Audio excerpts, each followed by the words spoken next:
अस्सलाम वालेकुम। आज हम पढ़ेंगे इलेक्ट्रोडायनेमिक्स 2 का लेक्चर नंबर 2, जिसके कंटेंट हैं steady currents, the Biot Savart law and its application. The first topic is steady currents. Electrostatics के केस में हम प्रीवियस वीडियो में पढ़ चुके हैं कि कांस्टेंट मैग्नेटिक फील्ड्स को डिस्कस करते हैं और डिफरेंट मेथड से हमने इलेक्ट्रिक फील्ड को फाइंड आउट भी किया था। अब मैग्नेटोस्टैटिक्स के केस में हम कांस्टेंट मैग्नेटिक फील्ड्स को डिस्कस करते हैं और ये कांस्टेंट मैग्नेटिक फील्ड्स कैसे प्रोड्यूस होती हैं। ये मूविंग चार्जेस से पैदा होते हैं constant magnetic fields.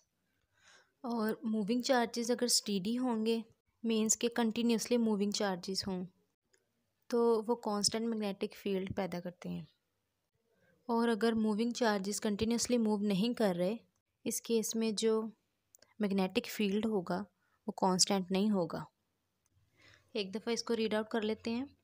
Stationery charges produce electric field that are constant in time and this study is called electrostatics.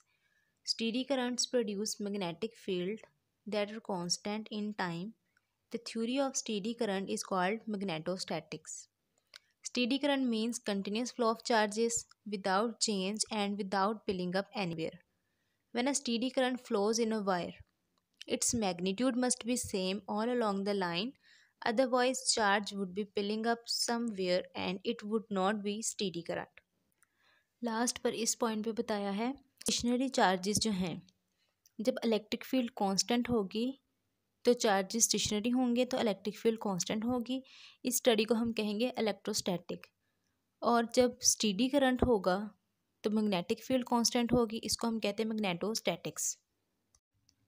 बायट-सैवर्ट law steady charges पर अप्लाई होता है।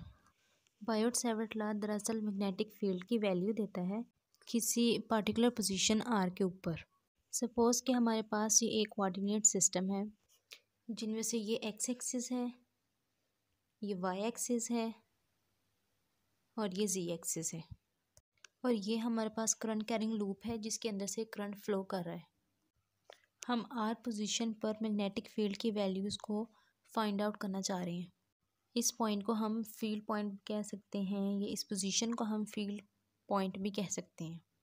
और ये पॉइंट हमारे पास सोर्स पॉइंट है, क्योंकि हमने इस कॉइल में से एक स्मॉल लेंथ ली है जिसके अंदर से करंट पास कर रहा है और उसका नाम हमने DL प्राइम रख दिया।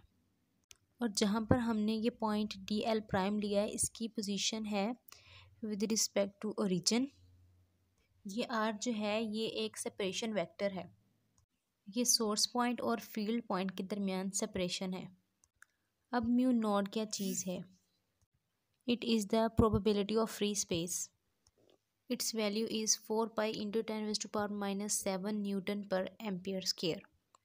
The unit of magnetic field B is Newton per ampere meter or Tesla.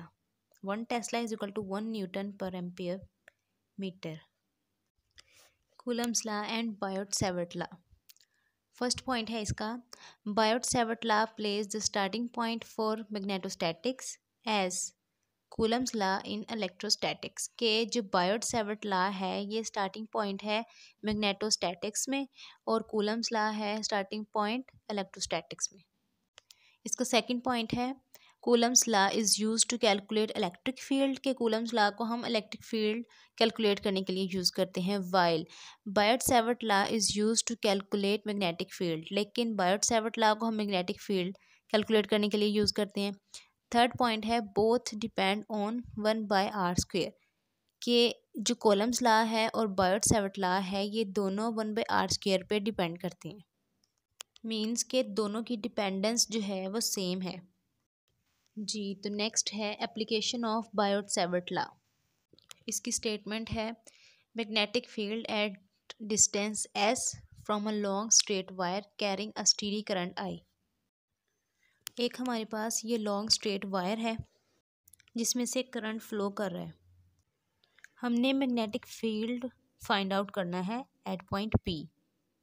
Point P से वायर तक का जो परपेंडिकुलर डिस्टेंस है उसको हमने S का नाम दे दिया, और ये जो पॉइंट S होगा ये कांस्टेंट होगा, ये वेरी नहीं करेगा। और इस वायर का हमने स्मॉल सेगमेंट लिया है जिसको हमने डी एल प्राइम का नाम दिया है। ये एक सोर्स पॉइंट है। अब इस सोर्स पॉइंट की वजह से यहाँ पर इस पॉइंट के ऊपर हमने मैग्नेटिक फील्ड को using Biot-Savart law find out करना है। और ये सेपरेशन वेक्टर आर है। यहाँ पर ये पॉइंट भी वेरी करेगा और एंगल थीटा जो है ये भी वेरी करेगा। करंट जो है वायर में ये भी कांस्टेंट है और जो एस है ये भी कांस्टेंट है। मैग्नेटिक फील्ड को फाइंड आउट करने के लिए जो हम फार्मूला यूज़ करेंगे वो बायोट-सैवर्ट लॉ का फार्मूला है। बायोट-सैवर्ट लॉ का फार्मूला ये है। इसको यूज़ करते हुए हम मैग्नेटिक फील्ड को फाइंड आउट करेंगे।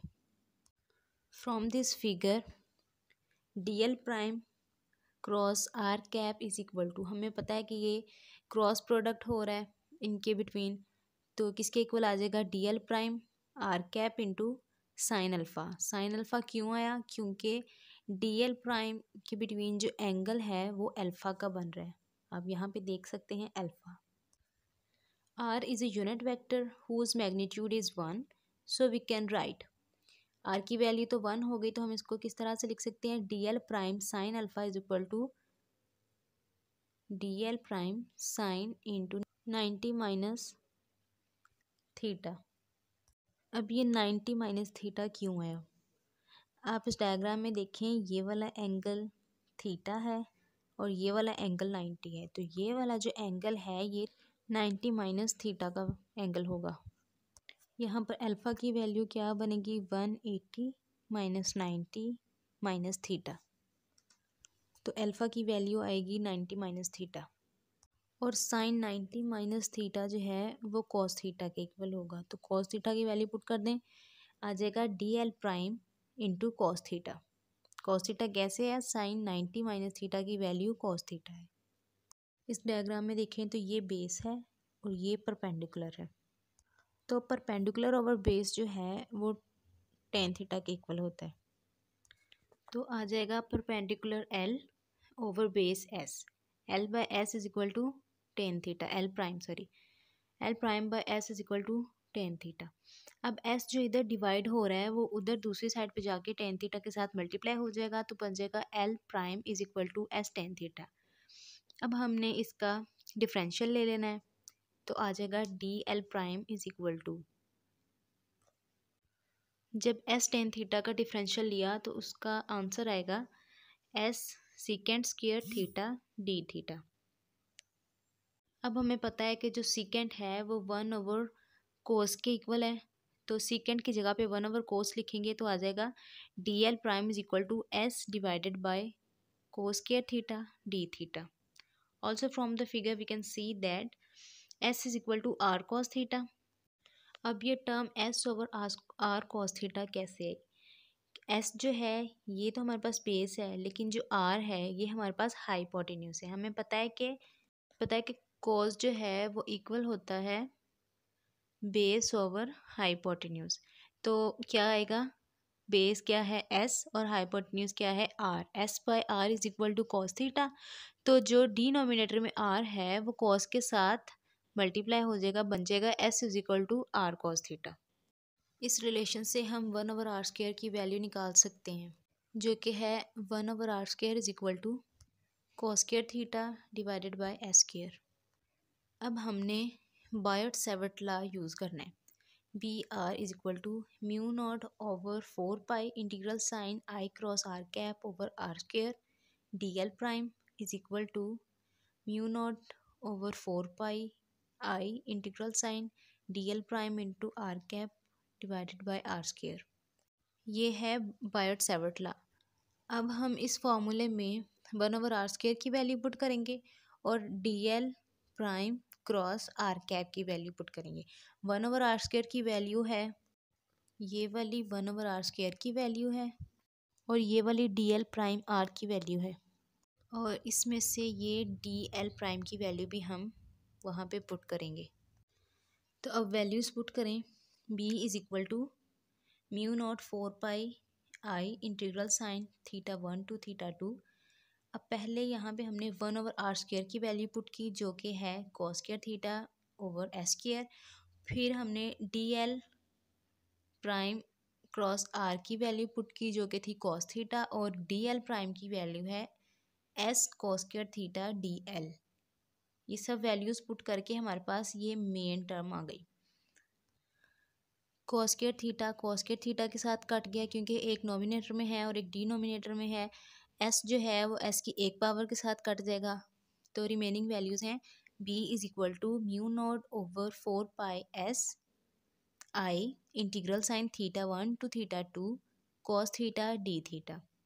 अब हमने इनका इंटीग्रल लेना है और बाउंड्री वैल्यूज़ जो कि हैं थीटा 1 और थीटा 2 इनको पुट कर देना है वैल्यूज़ के अंदर। b is equal to mu naught I over 4 pi S into sine theta 2 minus sine theta 1। If the wire is infinitely long straight wire, then the value of theta becomes theta 2 is equal to pi by 2 and theta 1 is equal to minus pi by 2। आप देख सकते हैं diagram में जो theta 1 की direction है वो clockwise है, इसलिए उसकी जो हमने वैल्यू ली है वो माइनस पाई बाय 2 ली है, और जो थीटा 2 है इसकी डायरेक्शन एंटी क्लॉकवाइज है, तो वो वैल्यूज़ हमारे पास पॉजिटिव में आ गई। अब थीटा 1 और थीटा 2 की वैल्यूज़ को पुट करेंगे, तो जो थीटा 2 है वो तो हमारे पास पॉजिटिव 90 वैल्यू आएगी, लेकिन जो थीटा 1 है वो 90 की वैल्यूज़ नेगेटिव में आएंगी, तो वैसे ही हम इसको पुट कर लेते हैं। Mu naught I over 4 pi S into sign 90 minus sine into minus 90। अब साइन 90 तो होता है 1, एक माइनस का साइन 90 के साथ और दूसरा माइनस का साइन साइन के साथ, तो minus minus plus sign 90 1, 1 plus 1 ये बन गया 2। अब डिनोमिनेटर में 4 है और साथ है 2, तो 4 और 2 कट जाएंगे तो बाकी क्या बच गया 2, तो b की वैल्यू क्या आएगी mu naught I over 2 pi S. तो ये हमारे पास होगा पॉइंट P पर magnetic field due to current carrying wire.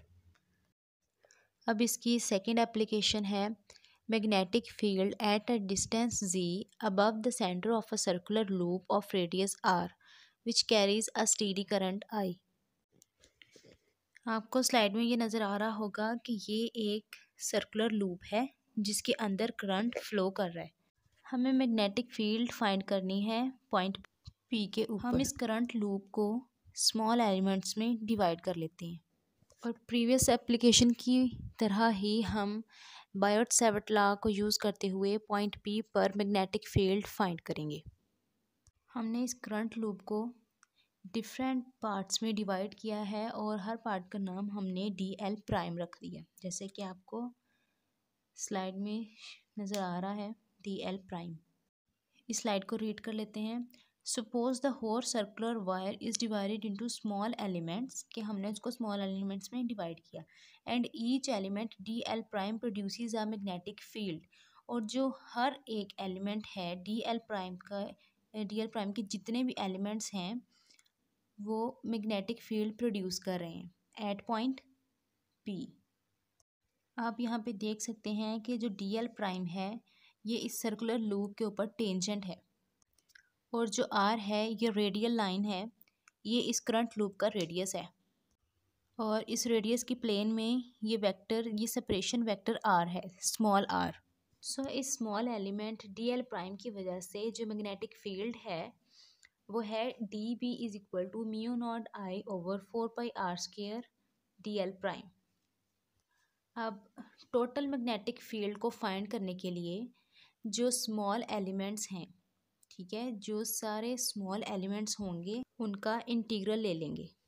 BR is equal to mu naught I over 4 pi integral sine DL prime over R square. Vertical components of all elements are toward the z direction and horizontal components of all elements are cancelled to each other. So all components along axis are added.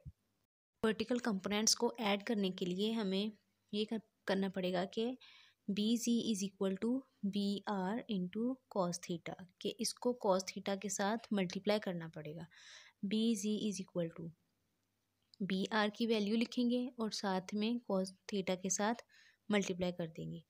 As R square and cos theta are constant, so we can write as R square और cos theta constant हैं, तो उसको कैसे लिखेंगे, u naught I mu naught I over 4 pi cos theta over R square integral sine D L prime.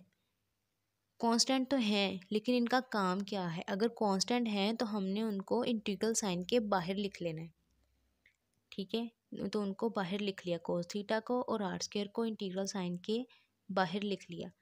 As integral d L prime is the length of the circular wire, ये circular wire की length है, that is equal to 2 pi r, जो कि 2 pi r के equal है। So B ji is equal to mu naught I over 4 pi cos theta by are square. क्योंकि ये length है सर्कुलर वायर की और उसकी वैल्यू भी बता दी है कि 2 पाई आर है, तो उसकी जगह पे हम 2 पाई आर लिख लेंगे। From the figure we can see that, previous slide में जो फिगर थी उसके बारे में बताया है। हमें पता है कि कॉस थीटा किसके इक्वल होता है? कॉस इक्वल होता है बेस ओवर हाइपोटेन्यूज। तो बेस थी आर और हाइपोटेन्यूज थी स्मॉल आर, ठीक है। As R is equal to under root R square plus z square, so cos theta is equal to capital R over small R की values हमें दे दी गई हैं, तो हमने स्मॉल आर की वैल्यूज इसमें देखा under root R square plus z square. Cos theta की वैल्यू आ गई तो हम कॉस थीटा की वैल्यू पुट कर देंगे, B ji is equal to mu naught I cos theta over 4 pi R square into 2 pi R. इसमें cos theta की वैल्यू पुट कर देंगे। हम लिखा है by putting the value of cos theta and rearranging above equation we get B ji is equal to mu naught I by 2 कैसे आया? क्यों एक तो नीचे था 4 पाई और साथ में मल्टीप्लाई हो रहा था 2 पाई आर, 4 और 2 कैंसिल हो गया, 2 बच गया। एक नोमिनेटर में आर था और एक आर मल्टीप्लाई हो रहा है, आर स्क्वायर बन गया। अब नीचे है R square plus z square, ठीक हो गया। ये इसके ऊपर आ जाएगी power 3/2, 3 so this equation describes the magnetic field due to steady current carrying loop at a distance z above its centre.